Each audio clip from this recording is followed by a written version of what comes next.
situation on the ground, because rarely, in my experience, has there been more extreme divergence in the way in which the war is covered, depending on which side you read. If you went to the British media yesterday, and it's the British media that I have primary access to, being obviously based in London, it was all a day of Ukrainian victories. A town called Mercouris was supposedly recaptured. The Ukrainians supposedly were making some advances in the Nikolaev region, and in addition there was an attempt by the Ukrainians underway to recapture the important town of ETHEREUM, which largely fell to the Russians about a week ago. Well, that was the account that I read in the British media. If you then go to the other side of the hill, see what the Russians are saying, and see what other sources, by the way, sources closer to the events on the ground, but also perhaps not quite as committed to the Russians as one might expect Russian channels to be, well then of course it becomes completely different. Firstly, it's not clear to me whether this town of Mercouris, if it is indeed fully qualifies as a town, suburb of Kiev perhaps would be more proper, a proper way to describe it. Well, it's far from clear to me that it was ever actually captured by the Russians, and I actually saw a Ukrainian report saying that the Russians had been repelled, which suggested that instead of the Ukrainians recapturing it, they'd actually pushed back a Russian attack on Mercouris. Anyway, that's the first.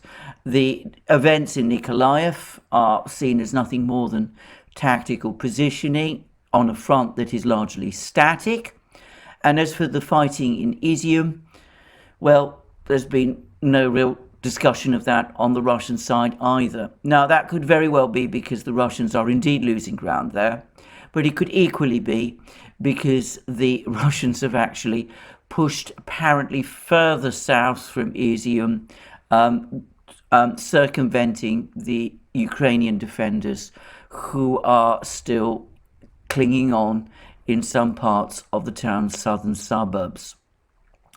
Other Russian reports, by the way, speak of the Ukrainian forces, both in ETHEREUM and elsewhere, starting to pull back towards the easterly cities of Slavyansk and Kramatorsk, perhaps intending to set up some kind of hedgehog defense there, in which case it would suggest that the Ukrainian counterattack in ETHEREUM isn't going particularly well. Well, I'm not on the ground. I only have access to open sources. I can speak sometimes to people who believe themselves to be well informed, but I can never gauge exactly what the truth is of what they say. But overall, my general impression is that yesterday, despite these claims by the Ukrainians of victory, the Russians and their allies, the militia of the two Donbass republics and the Chechen irregular forces which have joined them, continue to make headway where, as far as they're concerned, it matters. So it seems that their area of control in Mariupol has increased. There's some reports that they now control up to 70% of the city. This has gone up from the 50% that was the case a day earlier. And there's also some reports that the Ukrainian forces in Mariupol are now desperately short of supplies, including fresh water, that resistance there is increasingly cracking, and that the Ukrainian forces risk being divided into two parts, as the militia, the Donbass militia, which along with the Chechens seems to be doing most of the fighting in Mariupol, punches its way through to the sea. Well, again, of course, I can't confirm any of this, but it does seem consistent with the information that I'm seeing. And furthermore, it seems that elsewhere in the Donbass, the Russians and their allies continue incrementally to follow through with their objectives of breaking up and encircling the Ukrainian forces in the Donbass, which, to repeat again, are the most important part of the Ukrainian army. I've actually now seen a report, a Russian report. I want to stress again, it is a Russian report. Of course, I cannot vouch for its accuracy.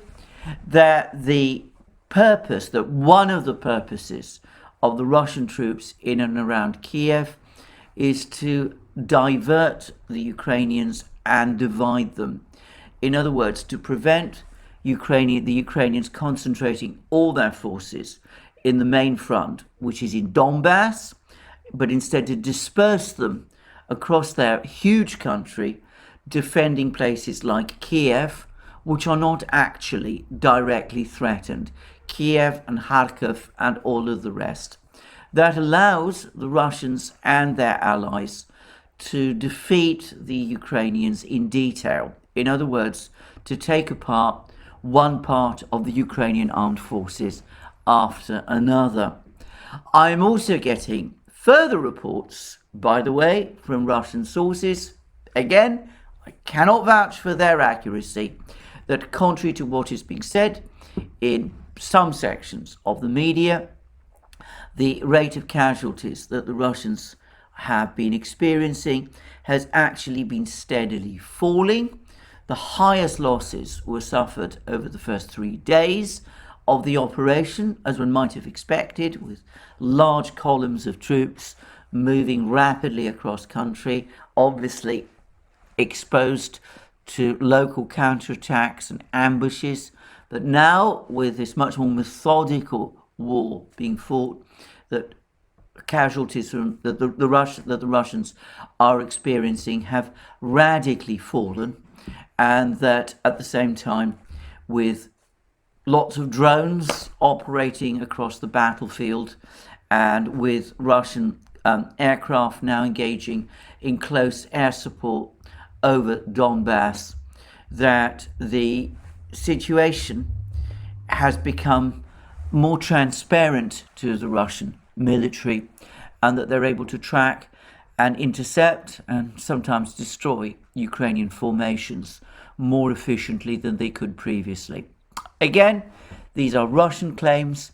I can't confirm them one way or the other. One thing that does seem to be true, however, is that it does seem that these various strikes that the Russians have been launching, long-range missile strikes against Ukrainian ammunition and fuel depots, are indeed causing a crisis of supply across the Ukrainian military. Apparently, the Ukrainian ambassador in London has admitted as much, and that the Ukrainians are rapidly running out of ammunition and weapon systems and fuel, and that this is now starting to have a real impact on their abilities to keep defending. Well, again, I think that's fairly reliable. I would add that perhaps an even more serious problem would probably be fresh water. That's my own guess. Obviously, they can take water from the civilian supply system, but I suspect if you have large numbers of men in the field, that probably isn't an adequate way to keep them fresh, and it may very well be that there are problems with water supply as well. I have heard that the Ukrainian forces in Mariupol are suffering from a lack of water supply, especially.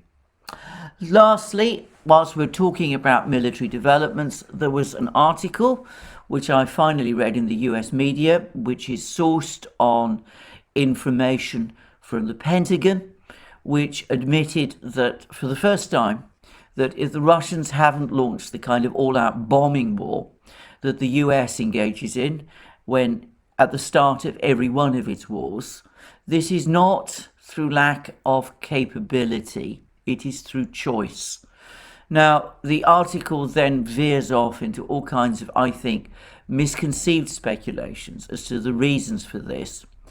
But the fact that it finally acknowledges that it is the Russians' deliberate choice to avoid engaging in a bombing campaign is in itself, I suppose, a progress. What I would say about this is that US wars against, to a great extent, Vietnam, though there was a lot of ground fighting there too, but certainly against Iraq, Yugoslavia, Libya, and other places, Afghanistan, have tended overwhelmingly to be bombing wars. The US has tended to avoid sending its ground forces into battle against conventional opposing armies. At least it has avoided doing that until those armies have been bombed extremely heavily to the point where it's expected or assumed that their capacity to keep fighting is going to be severely degraded. And I think that means that the US has some difficulty understanding a war like the war the Russians are fighting in Ukraine, which the Russians have chosen to fight instead more like a conventional ground war. And of course, you can argue why the Russians have gone for a ground war instead of a bombing war. And I have said many times, I think it is largely because of Russian military and operational philosophies. But I would simply add that these American wars have never had good outcomes. They've always ultimately left the greater part of the enemy's forces in being. So in Afghanistan, the Taliban were able to melt away into their villages and then reorganize and come back on the offensive. In Iraq, Saddam Hussein's army eventually dispersed. Many of its members then joined all kinds of paramilitary organizations like IS and caused the United States endless trouble. In Libya, it's been much the same story. And of course, in Yugoslavia, in the case of Yugoslavia, the bombing war did actually very little damage to the Yugoslav army, which remains intact and still a powerful force in the Balkans. So these bombing wars that the United States has waged have never been fully successful. Of course, in Vietnam, where there was a mix of a bombing war and a conventional war, the bombing war, which was of a scale that had never been seen before, at least not since the Korean War, failed completely in its eventual objective, which is the destruction of the North Vietnamese army. It could not prevent the North Vietnamese army battling all its way to Saigon and eventually taking the city in 1975. So the story of US bombing wars is that they may look dramatic, they may appear to achieve very quick results, but if the objective is complete victory, however that is defined, then they've been far less successful. Who's to say that the Russian approach, incrementally dismantling the enemy's army through encirclements and battles, causing the enemy to feel that they have actually been defeated in war, gradually dismantling their capacity to keep on resisting. Who's to say that that will not ultimately prove more successful? I would add that if we are looking at what many people consider to be the most successful of the latest US bombing wars, which is the war the US fought against Iraq in 1991. The bombing war there went on for something like 2 months before the ground forces initiated any kind of offensive. And that, of course, is longer than the entire battle that has so far taken place in Ukraine itself.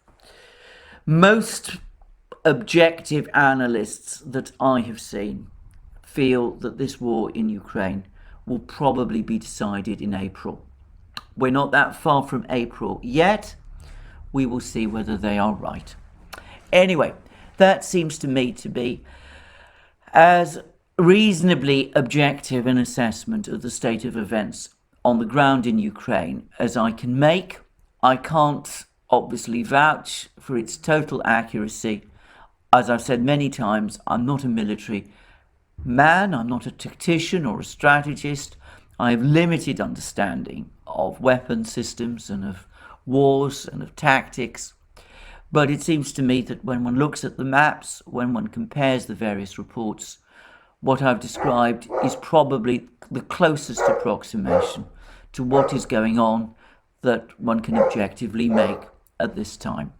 Anyway, let's turn to other things. The President of the United States, Joe Biden, is now coming to Europe. He's going to have a whole series of meetings in Brussels with European officials from NATO and from the European Union. There's talk about more sanctions against Russia, though it's unclear what the form of those sanctions is going to be. The Germans and other Europeans are apparently resisting attempts to extend the sanctions to include Russian energy exports. And there have now been admissions by people in the Daily Telegraph, Ambrose, Evans, Pritchard, as I discussed in my previous programme, that the sanctions that have been imposed so far on the Russians aren't succeeding. So, of course, the temptation to escalate, to impose more sanctions, may now grow. We shall just have to wait and see. But anyway, it's been striking to see how up to now the United States and its allies have become increasingly frustrated at the way in which their sanctions war has been going. Now, I say that because it's quite clear to me that things are not turning out here at all as was expected. When the sanctions against the Russian Central Bank were unrolled a few weeks ago, I am absolutely sure, I'm completely sure, and this was based on statements that US officials made, including our old friend, the senior administration official, in an anonymous briefing that he gave to the White House press team, and which can still be found on the White House website, that the intention was to cause the Russian financial system to implode, to tip Russia into hyperinflation, and thereby to provoke a political crisis which would cause regime change in Moscow. That was the plan. Well, things have not worked out as expected. The ruble has not gone into free fall. The financial system in Russia continues to operate. More parts of it now are incrementally reopening. And rather alarmingly, as I am making this program, President Putin is now talking about the need for Western countries to start paying for imports of Russian gas and oil in rubles. Now, I think the last is an important development, but as I don't yet have the full text of President Putin's comments, then that is something I'm going to discuss in more detail, probably on the DURAN with my colleagues Alex Christoforou, but no doubt also to some extent on this channel, when I know more clearly what Putin said and what the intentions are. And what this means is that the Western powers, I think something to their surprise, and I suspect in the case of some of the European states, to their growing concern, are now finding themselves in a war of economic attrition that they didn't plan for, and which they're not prepared for, and which they haven't really got a clear idea how to wage. So there's been an interesting article in Politico, which all but admits always these articles which come out in Western journals should be taken with some degree of skepticism because they come with a lot of political baggage. But anyway, it admits that the European plan to wean themselves off of Russian energy, certainly to 2/3 levels within a year, that these plans are unrealistic. It says that US LNG exports are now at absolute capacity and that they cannot be increased further, and that President Biden, when he comes to Europe, is going to find it impossible to enlarge on promises to ramp up LNG exports beyond the point that they've already reached. Robert Habeck, the German economics minister, went to Qatar, which is another major producer of liquefied natural gas, LNG. There were all sorts of glowing articles and headlines in the Financial Times and elsewhere that said that Habeck had negotiated with Qatar long-term deals for LNG supply by Qatar. The trouble is, when one actually looks at what the various officials on both sides said, it's clear that there's been no long-term commitment or agreement of any kind. Clearly, all that happened was that Habeck had a conversation with the Qataris, over the course of which the Qataris said that yes, they would be happy to sell more LNG to the Europeans if the Europeans were prepared to pay the right price, but that this will have to be negotiated by the relevant companies. So clearly there's been no long-term agreement. Clearly negotiations are going to have to take place. These negotiations could last weeks, months, years even, and even then it's most unlikely that even these supplies from Qatar would come anywhere close to resolving the energy deficit caused by a cut-off of Russian pipeline gas to Europe. I would add anyway that all this talk about diverting LNG from the United States and indeed Qatar to Europe misses the very important point that LNG, liquefied natural gas, operates within a global market. If liquefied natural gas is going to Europe, then by definition less of it is going to Asia. And unless the Asians start to buy more Russian pipeline gas, then LNG prices inevitably are going to rise, leaving Europeans paying more for their gas, and by the way, Asians too. Of course, it is highly likely, in fact, it is a certainty, that the Asians will replace any Qatari or American LNG which used to come to them with Russian LNG from the Arctic and quite possibly Russian pipeline gas in the case of the Chinese and perhaps in time the Indians. But of course that defeats the whole point. It simply means that there's just going to be a rearrangement in the global energy markets, so that what will happen is that the Europeans will be buying more expensive LNG, which is inherently more expensive than pipeline gas, and it will be the Asians instead, with their much bigger industrial economies, the Chinese first and foremost, the Indians perhaps before long, who will be benefiting from the cheaper Russian pipeline gas.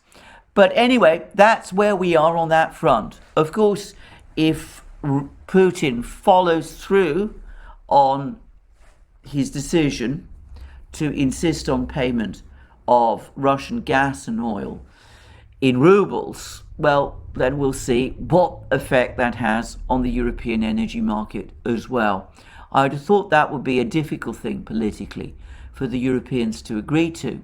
But since they have no realistic choice but to buy Russian oil and gas, at least for the time being, they may be obliged to do it, in which case they could end up supporting the ruble and perhaps, and rather more dangerously from an American perspective, internationalizing the ruble as an international currency, similar to the dollar, the euro, the pound sterling, and the yen.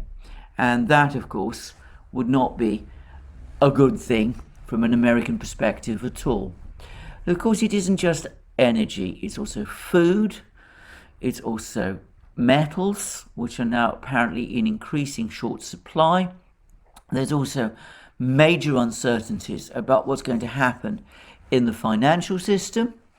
And there's also reports, when we come to oil specifically, that there are major shortages now of diesel oil, and it's quite likely that we could see critical shortages of diesel oil over the course of the next few weeks, with talk about rationing.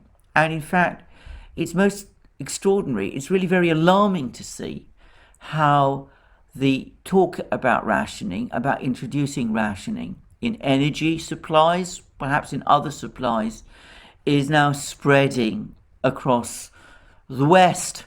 And again, I wonder whether the political leaders who embarked on this sanctions war fully understood its implications, and whether they had realized that it could very well end up in the kind of